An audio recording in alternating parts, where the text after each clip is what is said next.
Hey guys, I thought I would show you the progress I have made on setting up this van. I have some shelving in place for my fire extinguisher. I got this up here for PVC. I think I'm gonna put some paneling up here and just do pack out hanging accessories. I have a pack out mount here on the floor for this.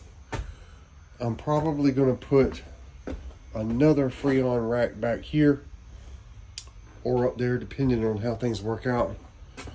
And this is for some of the shelving on pack out. I hope to be able to keep this here once the bulkhead is in place, but if not, we'll make other arrangements. I hope to be working out of this just as soon as possible. It's going to be a luxury.